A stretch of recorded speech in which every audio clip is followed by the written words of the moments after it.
आज हम वास्तविक संख्या के चैप्टर 2 की ओर बढ़ते हैं और देखते हैं। चैप्टर 2 में कहता है कि गुणनखंड विधि से लसा और मसा ज्ञात करें।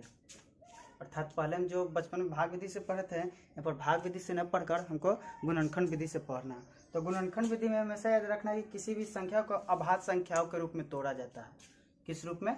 अभाज्य संख्याओं के रूप में तोड़ा जाता है। और अभाज्य संख्या के बारे में हम पहले ही बता चुके हैं कि किसे हम अभाज्य संख्या कहते हैं। तो एक बार फिर से देख लेते हैं।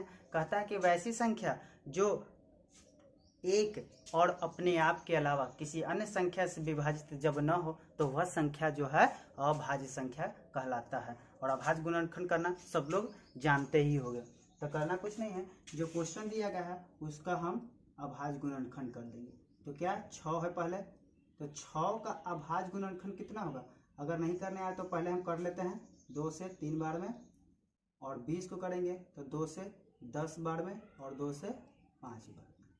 तो 6 बराबर 2 गुने 3 और 20 बराबर 2 गुने 2 गुने 5। तो एलसीएम अब ध्यान देना है। एलसीएम कहता है कि जब दी गई संख्याओं का हम अभाज्य गुणनखंड कर लेते हैं तो उन अभाज्य गुणनखंडों में मिलने वाली संख्या का बृहत्तम घात वाला संख्या लिखते हैं, और जो न मिलता है उन संख्याओं को भी लिखते हैं। सबसे पहले क्या करते हैं कि जो अभाज्य संख्याएं मिल रही हैं उनके बृहत्तम घात वाले संख्या को लिखेंगे। उसके बाद जो संख्या न मिल रही है उन संख्याओं को भी आपस में लिख देंगे, और उसके बाद सभी को आपस में गुना करने के बाद जो भी हमारा परिणाम आएगा वह हो जाएगा एलसीएम दी गई संख्याओं का। तो देखते हैं, देख रहे हैं कि दोनों में 2 की संख्या मिल रही है। तो अब देखना यह है कि किसमें सबसे ज्यादा है। तो कौन दूसरे लाइन में सबसे ज्यादा है, तो दोनों को लिख देंगे 2 गुने 2। अब ध्यान देना कि कौन सी संख्या न मिल रहा हो। तो देख रहे हैं कि पहले लाइन में 3 नहीं मिल रहा है और दूसरे लाइन में 5 नहीं मिल रहा है। मिलने वाली संख्याओं का बृहत्तम घात लिख दिए और न मिलने वाली संख्याओं को भी आपस में लिख देते हैं। अब गुना कर देते हैं। 2 दूनी 4, 4 तिया 12, 12 पचे 60। ठीक है। अब आ गई बात एचसीएफ की। तो एचसीएफ में ध्यान देना है कि दी गई संख्याओं का यदि हम गुणनखंड कर लेते हैं, दी गई संख्याओं का यदि हम अभाज्य गुणनखंड कर लेते हैं तो हमें मिलने वाली, सिर्फ मिलने वाली संख्याओं का बृहत्तम घात लिखा जाता है, मिनिमम घात लिखा जाता है। मिलने वाली संख्याओं का मिनिमम घात लिखा जाता है, और जो संख्या नहीं मिलती है उनको छोड़ दिया जाता है। तो हम देख रहे हैं कि दोनों के अभाज्य गुणनखंड में 2 दोनों में शामिल है, लेकिन किनमें सबसे कम है, तो इनमें कम है। तो इस 2 को हम लिख देंगे और बाकी चीज को छोड़ देंगे। यही हमारा एचसीएफ कहलाएगा, यही हमारा एचसीएफ कहलाएगा।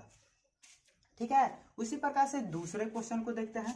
तो हम 8 का अभाज्य गुणनखंड करेंगे तो कितने मिलेगा? 2 गुने 2 गुने 2 मिला। उसके बाद 9 को अगर करेंगे तो 3 गुने 3, और 25 का करेंगे तो 5 गुने 5। अब एलसीएम देखते हैं। ठीक है। तो जब हम एलसीएम देखते हैं तो एलसीएम में हम अभी पढ़े हैं कि अभाज्य गुणनखंडों के संख्या में मिलने वाली संख्याओं का बृहत्तम घात या फिर न मिलने वाली संख्याओं को भी आपस में लिखा जाता है।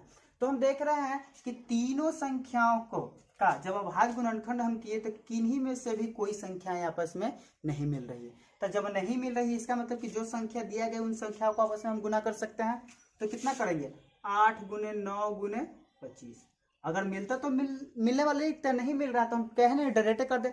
आखिर 2 दूनी 4 दूनी 8, 3 3 9, 5 5 25 ही आता कि नहीं आता? तो 25 8 200 और 9 दूनी 18, यानी 1800 मेरा एलसीएम हो जाएगा। ठीक है। उसके बाद एचसीएफ। एचसीएफ में अभी हम पढ़ा कि दी गई संख्याओं का यदि हम अभाज्य गुणनखंड किए हैं, दी गई संख्याओं का यदि हम अभाज्य गुणनखंड किए हैं तो उनमें मिलने वाली संख्याओं का मिनिमम घात लिखेंगे। मिलने वाली संख्याओं का मिनिमम घात लिखेंगे। जबकि हम यहाँ देख रहे हैं कि कोई भी संख्याएं आपस में नहीं मिल रही है। तो जब नहीं मिल रही है तो सब में एक कॉमन तो जरूर है कि नहीं है? तो इस वजह से इन दी गई संख्याओं का एचसीएफ जो हो जाएगा वो हो जाएगा 1। अब यहाँ पर इंपॉर्टेंट बात दो निकल कर आती है जो हमें याद रखना बहुत ही जरूरी है। एलसीएम और एचसीएफ दी गई संख्याओं में पहचानेंगे कैसे? तो ध्यान ये देना है कि यदि कोई संख्याएं दी जाए, कोई भी संख्या आपको दे दिया जाए और कह दिया जाए कि उसका एलसीएम ज्ञात कीजिए, तो हमेशा याद रखें कि एलसीएम जो होता है दी गई संख्याओं का बृहत्तम रूप होता है। दी गई संख्याओं का बृहत्तम रूप होता है जो क्या होता है कि दी गई संख्याओं से विभाजित हो जाता है। दी गई संख्याओं का वैसा बृहत्तम रूप जो दी गई संख्याओं से विभाजित हो जाता है पूर्णतः। देख लो 6 से जब विभाजित करें तो 10 बार 10 छक्का 60 और 20 से विभाजित करें तो 20 तिहाई 60। जबकि एचसीएफ जो होता है, एचसीएफ वह छोटा रूप होता है जो दी गई संख्याओं को विभाजित करता है।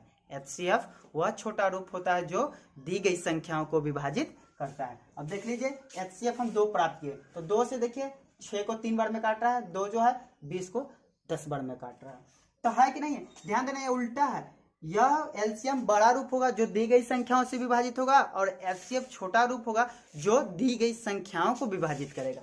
उसी प्रकार इसमें भी देख लीजिए, जो 18 से मेरा एलसीएम आया है वह सभी संख्या से विभाजित हो। देखो 8 दूना 16, 4 8 5 40 विभाजित हो रहा है, 9 दूना 18 अर्थात 200 बार विभाजित हो रहा है। अब 25 छक्का 150, 25 सत्ते 175 और जब 5 नहीं तब 25 दूना 50 कट जा रहा है। और एक जबकि एचसीएफ जो है 1 से 8 बार में इसको काट रहा है, 9 बार में इसको काट रहा है और 25 बार में इसको काट रहा है। ठीक है, अब इसी चैप्टर में एक चीज और पढ़ना है हमको, अंक गणित के मूलभूत प्रमेय। अंक गणित का मूलभूत प्रमेय। तो अंक गणित का मूलभूत प्रमेय कहता है कि 2 संख्याएं दी हुई रहेंगी। अंक गणित का मूलभूत प्रमेय सिर्फ 2 संख्या पर ही लागू होती है। अगर 3 संख्या या फिर उससे अधिक संख्या दी जाएगी तो यह फॉर्मूला जो है आगे चल के गलत हो जाता है। यह सिर्फ 2 ही संख्याओं पर डिपेंड होता है। तो कहता है कि यदि 2 संख्या दिया हुआ है तो उन दोनों संख्याओं का गुणनफल, उन दोनों संख्याओं से प्राप्त एलसीएम तथा एचसीएफ के गुणनफल के आपस में बराबर होता है। क्या कहता है कि दी गई दोनों संख्याओं का गुणनफल उन दोनों संख्याओं से प्राप्त एलसीएम तथा एचसीएफ के गुणनफल के बराबर होता है। देख ले, जैसे एग्जांपल में हमें 6 और 20 दे दिया, 6 और 20 दे दिया, जो अभी हम लिए थे। तो इनका हमें एलसीएम अभी ज्ञात कर चुके हैं, एलसीएम ज्ञात कर चुके हैं। तो एलसीएम ज्ञात करने के लिए चलिए ऐसे नहीं, माने कि 2 संख्याएं दिया हुआ है और हमसे कह दे कि गुणनखंड विधि से एलसीएम ज्ञात कीजिए। दोनों में से कोई एक ज्ञात करने के लिए पहले कहेगा गुणनखंड विधि से सिर्फ एक ही चीज ज्ञात करने, या तो एलसीएम या तो एचसीएफ। हमें मान लेते हैं कि हमें एलसीएम कह दिया गुणनखंड विधि से इसका ज्ञात करने के लिए। क्या चीज का?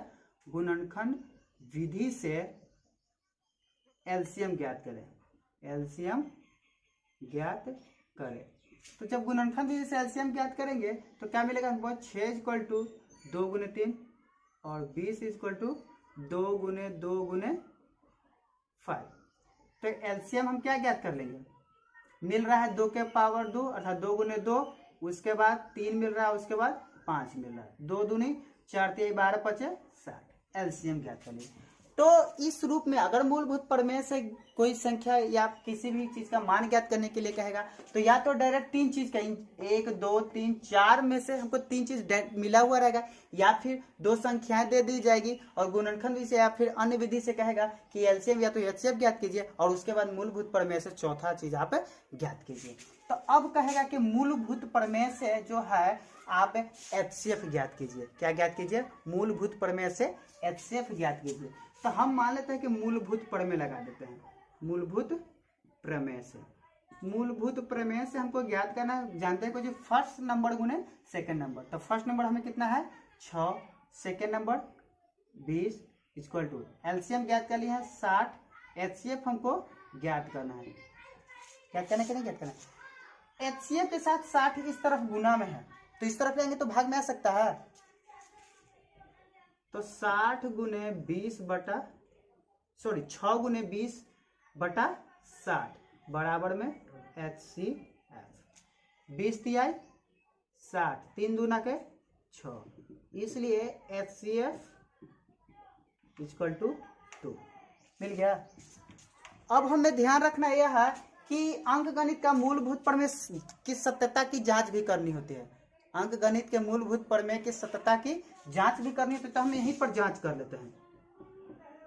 जांच करने का मतलब होता है कि अगर पहला संख्या को दूसरा संख्या से गुना कर रहे हैं और उनसे प्राप्त एलसीएम तथा एचसीएफ को गुना कर रहे हैं, अगर दोनों तरफ मान बराबर आता है तो हमारे सत्यता की जांच सही होगी, अन्यथा गलत हो जाएगी। तो जो हमें अभी मान ज्ञात किया है उस हिसाब से हम अपना चेक कर लेते हैं। तो देख रहे हैं कि फर्स्ट नंबर गुने सेकेंड नंबर, तो फर्स्ट नंबर 6 गुना 20 बराबर एलसीएम प्राप्त किए थे हम 60 और एचसीएफ 2, तो 6 दूना के 12 120 बराबर 6 दूना के 12 120, यानी मेरा हम जो साबित किए सत्यता की जांच हुआ।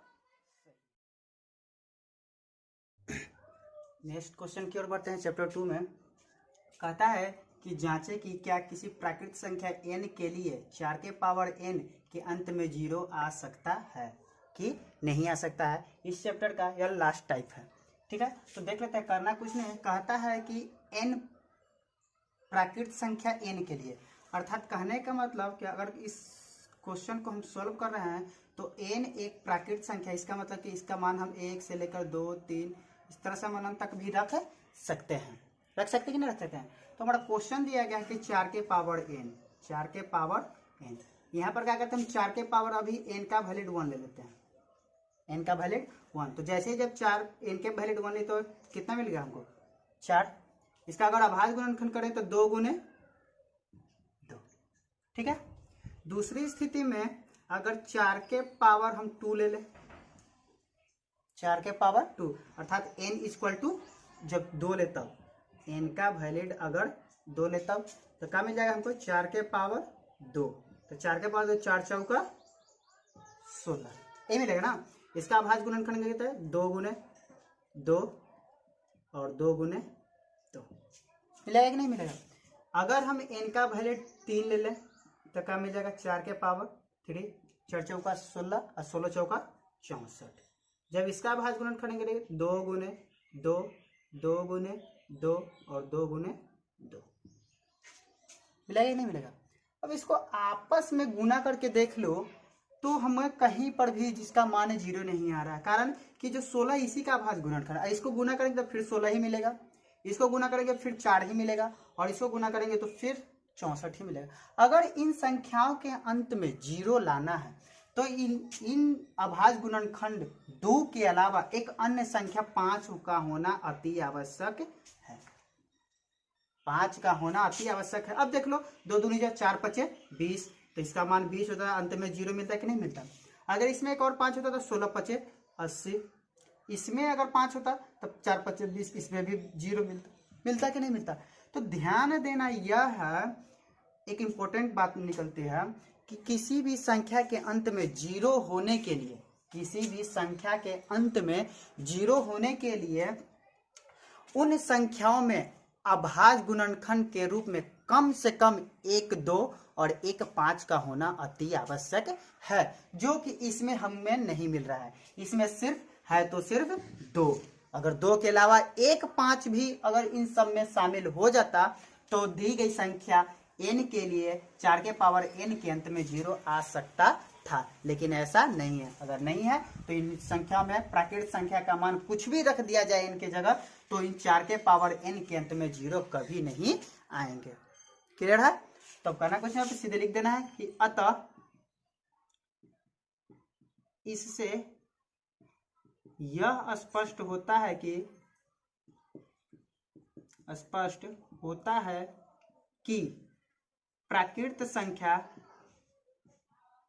प्राकृत संख्या n के लिए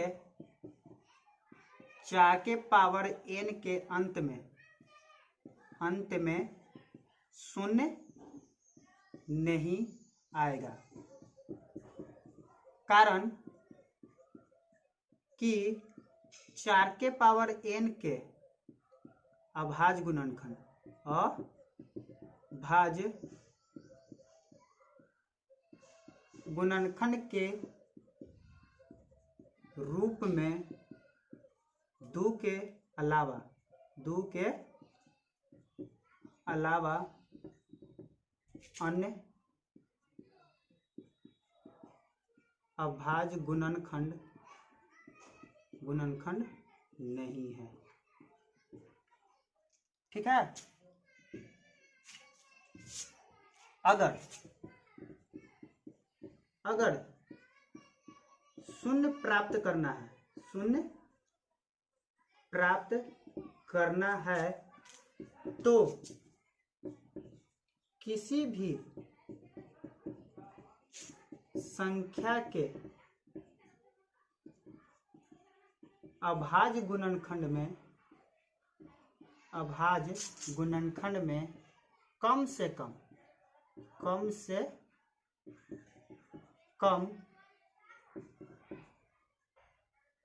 दो